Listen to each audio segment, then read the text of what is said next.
Hello दोस्तों, gspedia.com पे आप सभी का बहुत स्वागत है। इस लेक्चर में हम लोग कवर करेंगे कुछ महत्वपूर्ण जनजातियां जो कि यूपीएससी और स्टेट पीएससी के एग्ज़ाम में बहुत इम्पोर्टेंट होती हैं और अक्सर पूछी जाती हैं। ये अक्सर स्टूडेंट लोग नेग्लेक्ट करके चलते हैं कि इससे सवाल नहीं आएगा, बट पूछे जाने के बाद उन सब का 1-2 नंबर से गलती हो जाता है जिसकी वजह से उनका रैंक नहीं आ पाता। तो उन्हीं सबको देखते हुए मेजर ट्राइब्स ऑफ इंडिया ये लेक्चर हम लोगों ने स्टार्ट किया है। चलिए, इसमें हम लोग सबसे पहले देखेंगे कि संविधान में जनजातियों के बारे में कहाँ-कहाँ वर्णन किया गया है। ठीक है? जिसमें आर्टिकल 366 मतलब आर्टिकल 366 का 25 ये कहता है कि अनुसूचित जनजातियां जातियों का अर्थ ये हुआ कि ऐसी जनजातियां जो कि 342 अनुच्छेद के तहत मानी जाती हैं। कुल मिला के मतलब अगर आप पढ़ेंगे पूरा तो यही चीज़ निकल के आता है। तो फिर दिमाग में आता है कि अच्छा, ये आर्टिकल 342 क्या है? तो 342 यहाँ पे नीचे आप देख सकते हैं कि अनुसूचित जनजातियाँ राष्ट्रपति जो होता है किसी भी राज्य के या फिर केंद्र शासित प्रदेश के संबंध में कोई भी कोई भी जातियों से संबंधित राज्यपाल से परामर्श करने के बाद ये बता सकता है कि कौन सी जातियाँ या फिर जनजातियाँ इस कैटेगरी से बिलोंग करेंगी जो कि हमें 342 में रखनी है, और उसको संरक्षण प्रदान करने के लिए 366 आर्टिकल के तहत उनको लिस्ट किया जाता है। और भी बातें जो आगे कही जाती हैं वो है आर्टिकल 243 डी में, जो कि ये कहती है कि अनुसूचित जातियों और जनजातियों जो भी हैं उनके लिए हर पंचायत में सीटों का आरक्षण हो, ताकि वो अपने समुदाय को रिप्रेजेंट कर पाएँ और उनके लिए महत्वपूर्ण योजनाओं का शुभारंभ कर पाएँ, ताकि जो उनको फ़ायदा पहुँचाए और उनके उत्थान में बहुत कारगर साबित हो। संविधान में शेड्यूल 6 ये भी कहता है कि जो भी जनजातियां हमारे असम, मेघालय, त्रिपुरा और मिजोरम में रहती हैं, उन आदिवासी आबादी के अधिकारों की रक्षा करने करने का भी जो प्रावधान है वो हमारे संविधान में क्लियरली लिखा हुआ है। वहीं पे आप देखेंगे कि फिफ्थ शेड्यूल हमारे संविधान का ये कहता है कि जो भी ट्राइब्स, जो भी जनजातियां असम, मेघालय, त्रिपुरा और मिजोरम के अलावे किसी और राज्य में रहती हैं, उनको संरक्षण प्रदान करना और नियंत्रित करने का प्रावधान साफ साफ लिखा गया है। तो ये रही कुछ संविधान से रिलेटेड बातें जो कि ट्राइब्स के बारे में बताई गई हैं, और उनके हितों की रक्षा के लिए कुछ पावर भी उन्हें दी गई है। तो आपके मन में आ रहा होगा कि अभी तक हम लोगों ने ट्राइब क्या होता है उसको डिफाइन नहीं किया है। तो चलिए, इसका उत्तर मैं इस लेक्चर के लास्ट में दूंगा। तब तक आप मन में इसका जवाब सोच के रखिएगा कि ट्राइब्स किसे कहते हैं, जनजातियां क्या होती है, हम कैसे उनको डिफाइन कर सकते हैं, आखिर क्या बेस है उनको डिफाइन करने का। फिलहाल हम आगे बढ़ते हैं और कुछ राज्य वाइज जो जनजातियां हैं जो कि बहुत इंपॉर्टेंट है और अक्सर सवाल पूछी जाती हैं कि ये जनजातियां किस स्टेट से बिलोंग करती हैं, उनको हम स्टेट बाय स्टेट कवर करते हैं। चलिए, इसमें सबसे पहले हम शुरू करेंगे अपने नॉर्थ ईस्ट के कुछ स्टेट से, जैसे हो गया मणिपुर, मेघालय, मिजोरम, नागालैंड, त्रिपुरा, अरुणाचल प्रदेश एंड असम। इन सब से इन सब में काफ़ी ज़्यादा ट्राइब्स पाए जाते हैं और सवाल भी काफ़ी ज़्यादा पूछा जाता है। तो मणिपुर में आप देख सकते हैं नागा, कुकी, मैतेई, ऐमोल, अंगामी, चिरू, मारम, मोनसांग, पैते, पुरुम और ऐसे कई जातियां हैं जो कि मणिपुर में है। मेघालय में भी आप देख सकते हैं चकमा, गरोस, हजोंग, जयंतिया, गारो खासी जयंतिया तो बहुत इंपॉर्टेंट हो जाता है। अ, वैसे ही पवाई, रबा, मिकिर, तो ये सारे की सारी मेघालय से रिलेटेड है। आप क्लियरली यहाँ पर देख सकते हैं। वैसे ही मिजोरम से भी मैंने यहाँ पे दिखाया था, टिक करना भूल गया था, गारो खासी जयंतिया आप देख सकते हैं। और मिजोरम से चकमा, दिमासा, खासी, कुकी, लहर, पावी, राबा, सिंतेंग, लुसाई, तो ऐसे मिजोरम में भी हैं। वैसे नागालैंड में भी बहुत सारी जनजातियां हैं, आप एक बार इसको गो थ्रू कर लीजिएगा, देख लीजिएगा। अच्छा, त्रिपुरा में एक भील है, भूटिया है, चैमाल है, चकमा है, हलम है, खासिया है, लुसाई है, मिजेल है, नकमा है, ये सब है। आगे अरुणाचल प्रदेश में भी है अपेटेनिस, अबोर, डाफला, गलोंग, मोम्बा, ऐसे करके बहुत सारी है। एक बार पढ़ना है आपको। आसाम में है चकमा, दिमासा, हजोंग, गारो खासी, गैंगते, कार्बी, बोरो। ये बोरो बहुत इंपॉर्टेंट है आसाम का। बोरो कचारी, कचारी, सोनवाल, सोनवाल भी बहुत इंपॉर्टेंट है। मीरी, राभा एंड गारो। ठीक है, तो ये रही आसाम के बारे में कुछ ट्राइब्स।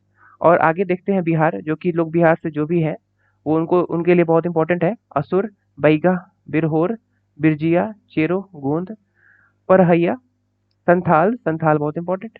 सावर, खरवार, बंजारा, ओरावन, संथाल, थारू। झारखंड में आप देख सकते हैं बिरहोर, भूमिज, गोंद, खारिया, मुंडास, संथाल, सवार, बेदिया, हो, खारवार, लोहरा, माहली, परहैया, संथाल, कोल, बंजारा। सिमिलरली आप उड़ीसा में देखिए गडाबा, घारा, खारिया, खोंद, मत्या, ओरोंग, राजवार, संथाल्स, भटूदी, भटूरी। ऐसे कई सारे नाम हैं। आप हो सकता है कि प्रोनाउंसिएशन में कोई प्रॉब्लम आए, वो डिपेंड करता है कि आप कहाँ से हैं। खैर, प्रोनाउंसिएशन को आप साइड में रख के आप जो कॉन्सेप्ट है उस पर ध्यान दीजिएगा। ठीक है। सिक्किम, भूटिया, खास, लेप्चास, लिम्बो, तमांग। तो ये सारे तमांग काफ़ी इंपॉर्टेंट है सिक्किम के। वैसे ही वेस्ट बंगाल में आप देख सकते हैं असुर, कोंद, कोंद बहुत इंपॉर्टेंट है। हजोंग, हो, परहैया, राभा, संथाल, सावर, भूमिज, भूटिया, चिकबरास, बरैक, किसान, कोरा, लोधा। ऐसे कई सारी जनजातियां हैं। कुछ जनजातियां हैं जैसे आप यहाँ पे देख रहे थे, संथाल है, जो कि आपको बिहार में भी दिखा था, यहाँ भी दिख रहा है। तो कई सारी जनजातियां होती हैं कि मल्टी स्टेट में पाई जाती हैं, तो उसको आप लोग ध्यान में रखेंगे। ठीक है। ये कोई अलग जनजातियां नहीं है, वही है, बस फैली हुई हैं एक स्टेट से दूसरे स्टेट में। उत्तर प्रदेश में भोटिया, बुक्सा, जौनसरी, कोल, कोल बहुत इंपॉर्टेंट है। राजी, थारू, गोंद, गोंद अगेन इंपॉर्टेंट। खरवार, सहारिया, पराइया, बैगा, अगारिया, चेरो। तो ये सारे के सारे जो ट्राइब्स हैं ये हमने अभी तक डिस्कस किए थे नॉर्थ ईस्ट स्टेट से एंड कुछ सेंट्रल और फिर ईस्ट स्टेट से। ठीक है। इसके बाद आप देख सकते हैं यहाँ पर कि छत्तीसगढ़ से भी कुछ जनजातियां हैं। अगारिया, भैना, भात्रा, बिहार, कोंद, मवासी, नगासिया, गोंद, बिंजवार, हलबा, हल्बी, केवार, सवार। कई अजीब से नाम होते हैं। और मध्य प्रदेश ये बहुत इंपॉर्टेंट है, इसको मैं डिस्कस करूंगा। बैगाज, भील, भील है। बैरिया, बिरहोर, गोंद अगेन गोंद, कटकारी, खारिया, कोंद, कोल, कोल अगेन कोल, मुरियाज, कोरकू, मवासी, प्रधान और सहारिया। इसे मैं बता दूं कि मध्य प्रदेश में जो भील है और गोंद है, ये दोनों की दोनों जो ट्राइब्स हैं वो इंडिया में सबसे ज्यादा पॉपुलेशन में पाई जाती हैं। अगर मैं जनजातियों की बात करूं सारी की सारे, उसमें जो ये जनजातियां हैं उनका परसेंटेज बाकी सबसे काफी ज्यादा है। तो एक नंबर पे है भील और दो नंबर पे है गोंड, और ये दोनों के दोनों मध्य प्रदेश में पाए जाते हैं।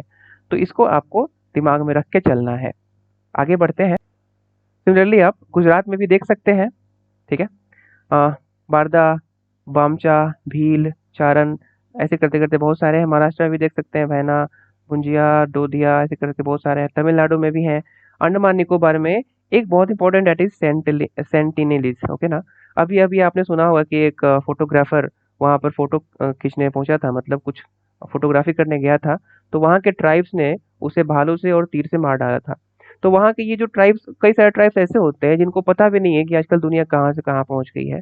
उन्हीं में से ये सेंटिनलीज एक है जो कि अंडमान और निकोबार पे पाया जाता है।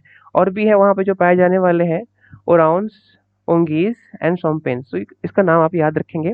वैसे ही राजस्थान में है भील, डमारिया, ढांका, मीनास, पटेलिया, सहारिया, नैकड़ा, नयाका और कठोरी। ठीक है। तो ये सारे के सारे नाम एक बार आप एग्जाम से पहले देख के जरूर जाएंगे, ताकि एग्जाम में जब भी सवाल आए तो आपको एक बार पढ़ने के बाद वो दिमाग में अनकॉन्शियस माइंड में रहेगा, तो आराम से आप टिक कर पाएंगे सही सही। अब ये बताया जा रहा है कि एज पर सेंसस 2011, आपको पता होगा कि हर 10 साल में एक बार सेंसस होता है, जनगणना होती है। तो लास्ट बार हुई थी 2011 में। उसके अनुसार जो टोटल पॉपुलेशन है शेड्यूल्ड ट्राइब का, वो है 10.43 crore, which accounts for 8.6% of total population of the country. मतलब जितनी भी टोटल पॉपुलेशन है अभी का हिसाब से मान लीजिए कि 1.33 अरब है करीब। ठीक है ना।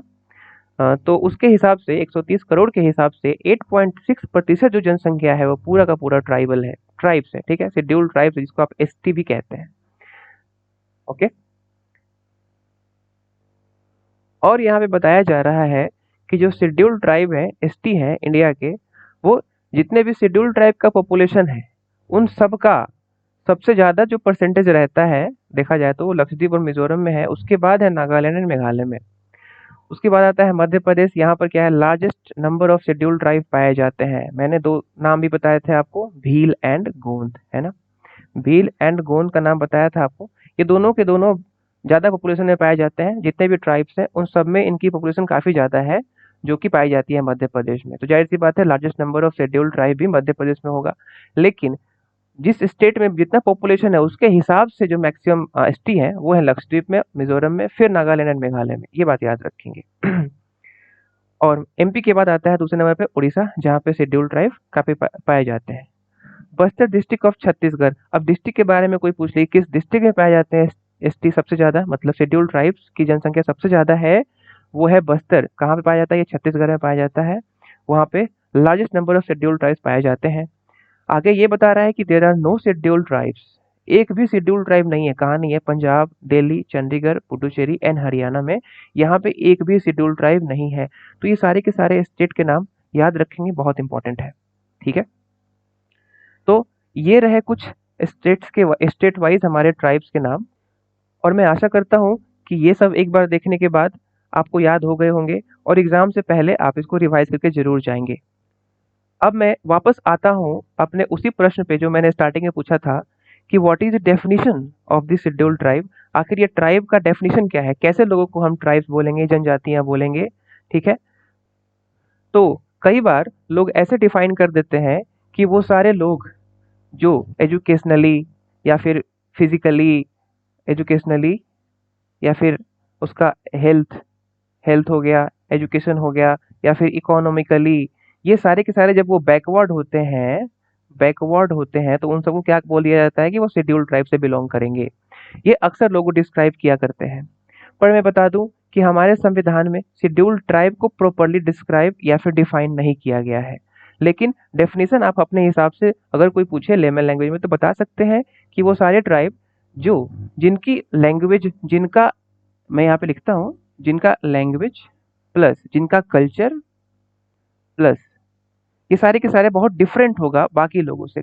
लैंग्वेज, कल्चर, उनका रहन सहन का तरीका है ना, उनका बात करने का तरीका, काम करने का तरीका, सारा कुछ एक नॉर्मल हम लोगों से बिल्कुल अलग होगा और बाकी ट्राइब से भी अलग होगा। तभी हम उनको डिफाइन कर पाए कि हाँ ये अलग ट्राइब है। तो इस बेस पे हम लोग ट्राइब को डिफाइन कर लेते हैं, ठीक है, फिलहाल। लेकिन इसका कोई प्रॉपर डेफिनेशन हमारे संविधान में नहीं है। तो ये बात आप लोग याद रखेंगे, बहुत इंपॉर्टेंट है। तो ये रही पूरी डिटेल्स, मैंने कुछ भी नहीं छोड़ा है। ये रहा पूरा डिटेल्स था ट्राइब्स के बारे में जो भी इंडिया में पाया जाता है और जो भी एग्जाम में बहुत ज़्यादा पूछा जाता है, इसलिए बहुत इंपॉर्टेंट ये वीडियो हो जाता है। तो दोस्तों, अ, अगर आपको ये वीडियो पसंद आ रहा है तो प्लीज़ कमेंट करके बताइए। और अगर कोई सजेशन हो, किसी भी टॉपिक का सजेशन हो जो कि आपको जानना है जिसके बारे में, वो भी कमेंट बॉक्स में लिख सकते हैं। So, for latest videos notifications, please subscribe our channel and don't forget to like and share. Okay, Jai Hind.